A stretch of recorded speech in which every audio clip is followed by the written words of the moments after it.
L'heure de la Toucham, le regard de Bertrand Chameroy sur l'actualité. Bonjour Bertrand. Bonjour Mathieu, ce matin je vous parle d'interdit. Ah, la prohibition. Dans les années 20, la prohibition, ça avait de la gueule.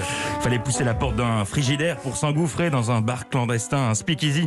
L'alcool frelaté y coulait à flot. Les resquilleurs en veste croisée tapaient le carton, assistaient à des concerts de jazz dans un nuage de fumée de cigarettes, pendant que Jenny Lagoulu se déhanchait sur scène dans sa robe noire à franges.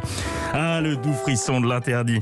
Bon, en 2021, la prohibition, c'est plus trop ça. Ça consiste à être dehors à 19h01 ou à manger une saucisse purée à 200 balles chez Pierre-Jean Chalençon.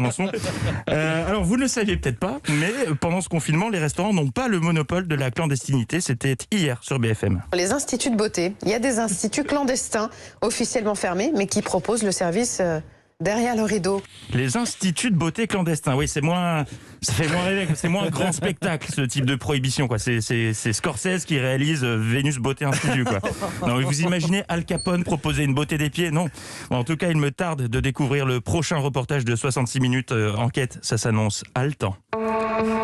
Ne reculant devant rien, c'est en caméra discrète que nous nous sommes rendus dans ce haut lieu de la prohibition.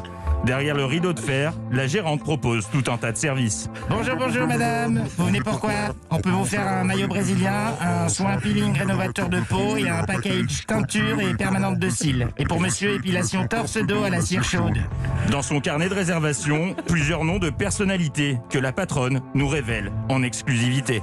Bien sûr qu'on a des vedettes, on a déjà eu... Il y a aussi... qui est venu pour une beauté des mains et récemment on a reçu la visite de... Brice Hortefeux pour un maillot semi-intégral.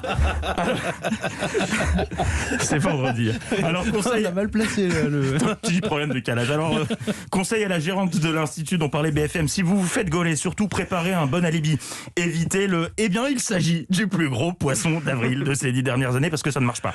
Ça ne marche plus. Déjà, ça fonctionnait pas le 2 avril, donc le 16, c'est même pas la peine d'essayer. Quant aux clients, si d'aventure vous êtes un célèbre éditorialiste et qu'un site d'info révèle que vous étiez présent dans l'institut, jouez la surprise, l'étonnement, ça peut passer, un truc du style « Ah non, mais c'était un rendez-vous professionnel, comme j'en ai souvent avec des politiques. Je me suis rendu compte de rien. » Alors oui, il y avait des limes à ongles, des pots de vernis et des bombes de cire, mais j'ai pas réalisé sur le coup.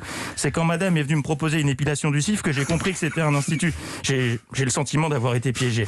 Voilà, tentez la technique Alain Duhamel, sur un malentendu, ça peut marcher. Je vous laisse Mathieu, j'ai rendez-vous pour une French manucure. Merci Bertrand Chameroy. La Toucham, c'est tous les matins à 7h40 et c'est sur Europe 1, bien sûr.